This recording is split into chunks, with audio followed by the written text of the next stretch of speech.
Welcome to the REI Investor Talk Show, where we unpack the ideas, tools, and leaders shaping the future of property and investment in South Africa. I'm your host, Neil Peterson, and today I'm joined by Ross Fitzcharles. He's the CEO and founder of Preferental, a pioneering digital property management and tenant vetting platform that is changing the way landlords, investors, and tenants interact in the rental market. And Preferental has built a reputation as a game changer in the rental space, from advanced tenant vetting software that looks beyond the credit score to guaranteed rent protection, automated invoicing, deposit management, maintenance support, and even handling legal processes like letters of demand and evictions. So, Ross, it's great to have you with us on the Investor Talk Show. Hi, Neil. Thanks for the opportunity. Lovely being here. Absolutely. So, Ross, let's talk about your tenant vetting, which software, which I think it's a game changer, really. So let's start off with that software. I mean, you've called it game changer. I've seen it. I think it's a game changer. But what makes it so different from traditional credit score based screening? Look, I think the approach we've taken there was looking at the problem from different angles. So your traditional process incorporates quite a lot of admin. So you would collect the documentation from tenants. You would run manual credit reports through Experian or TPN.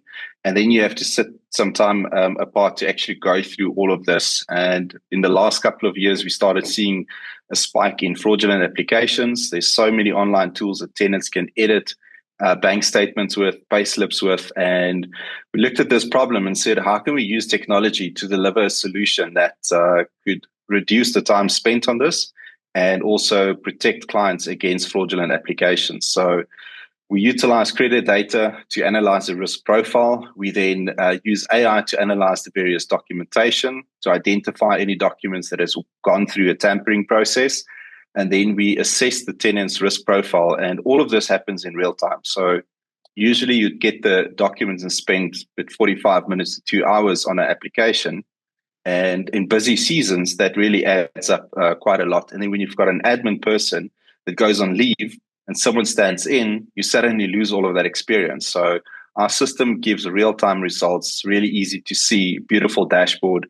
And AI then sort of explains every single check that we've done on the system. So adds value to the industry. And we've built a white label solution that's live on Property 24 as well.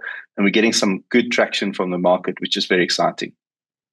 Yeah, I mean, I've seen the software, so I mean, I get excited for it, for people, and really, I think it's a game changer in terms of the industry using it. So I think well done for that. But let's go beyond the credit score. I mean, if we go a little bit deeper beyond, the credit score, what three signals do you believe best predict a tenant default? Bank data, income volatility, rental to income ratio, or even any kind of behavior pattern? Yeah, look, I think if you're looking for tenants, you're looking for someone that can actually pay the rent. So you're looking for consistent rental income. You're looking for willingness and ability to pay. So looking at the history with accounts, do they show any bad patterns in terms of not worrying about paying accounts? And then making sure that the rental to income ratio is also sufficient. So having consistent flow of income is really important, but also you can't put the tenant in too much financial pressure to constantly be able to pay your rent. So having a sort of an overview of those three components really gives you a good insight into affordability, willingness, and ability to pay the rental. And I do want to say that we've seen in the economy a lot of tenants getting sort of in financial pressure. So part of the screening solution that we've also embedded with that risk is how do we take that pressure away from tenants? So yes, they're getting consistent income, rent to income exposure is less than 35%. But then when they move in, suddenly there's this expectation on a 10,000 rental to pay let's say 20,000 deposit and a 10,000 rental. So how do you alleviate that pressure for the tenant while still ensuring that the clients are fully protected? And with once the tenant completed the application, based on their risk profile, they also qualify for a deposit plus product. So this allows a tenant to pay the deposit off over 10 months, while the landlord or agent gets the full deposit certainty from day one. So should the tenant default in their deposit payments, they still have access to that. So it's a beautiful product. We also covered the balance of the lease agreement against death, disability, retrenchment. So anything happening to the tenant from a life perspective, we can then protect our clients against that income as well. So yeah, we really went and looked at this problem from a different angle, and thought these products would add value to the industry. Absolutely.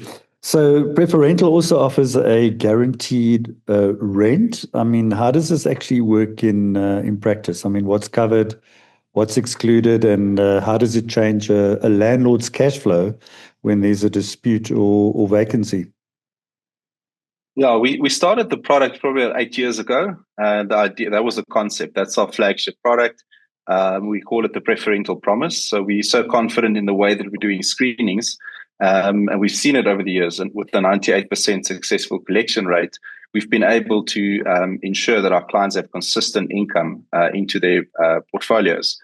So the product basically ensures rent is guaranteed on the first, so the bonds can be paid. We've got up to 4 months of rental default protection against tenants. That's where Preferental pay the rent. We collect from the tenant. If they can either go into paying the full outstanding rental amount, or go into an agreement to pay it off, or we actually get them to move out of the property. So we pay for the eviction services. There's no cost to the client on that. And then also we protect the property against damages to the value of 1 month's rental. And it's been a beautiful product since we started. Like with most of our clients' experience is you sign up, you get your tenant signed, and every single month you just get this ping on your cell phone with your rent coming in. And a few days later, you might get a letter of demand to the tenant. So you're in the know of what's going on. And then a few days later, in most of the cases, we notify the clients, okay, the rent's been successfully collected and the relationship continues as normal. Great.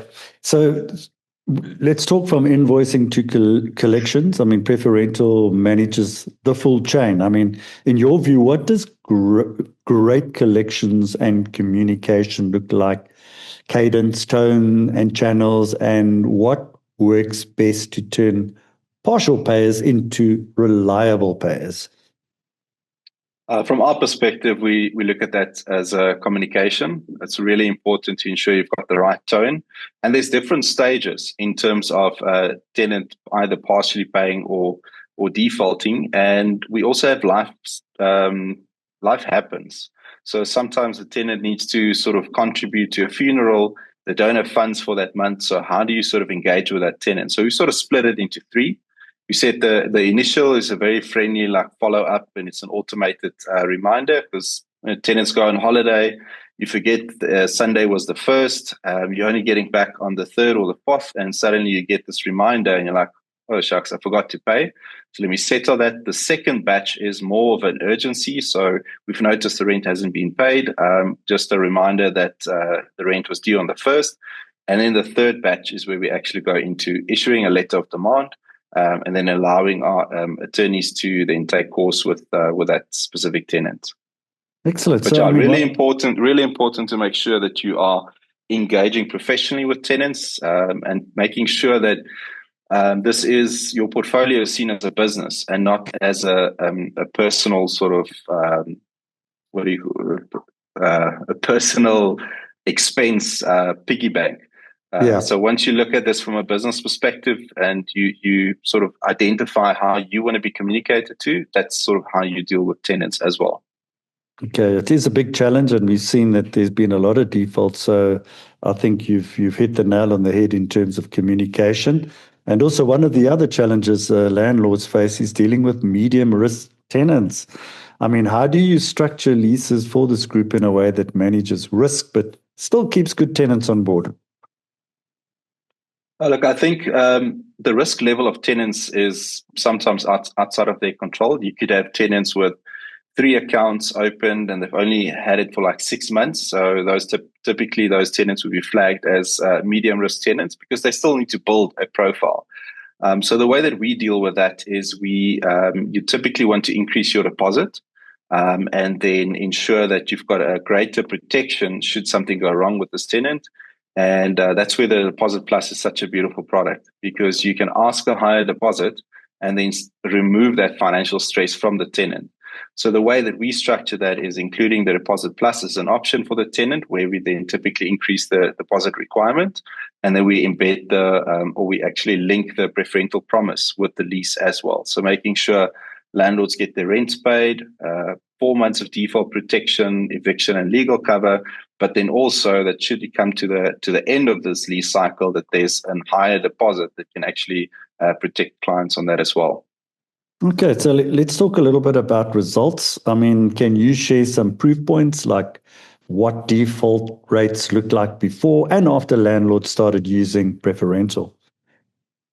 Look, on average, we've seen that. So we just ran a batch over 2,000 portfolios that we've taken over, and sort of assisted landlords in rehabilitating that portfolio. And the default rate was very much similar to what you can see in the industry, like 17 to with 17+% of defaults. And then it's just about following a methodical process in terms of getting those tenants into a rhythm where it's really important to pay their rental. And through having the entire structure, you've got rent being paid guaranteed to the landlord, but then Preferental sits with the responsibility to get the tenant to pay. And we've seen that engaging through Preferental, there's attorneys that actually get involved in certain stages. And suddenly it's not the landlord asking me to pay my rental, it's an attorney that I'm engaging with. And that creates a sense of urgency and responsibility with the tenants.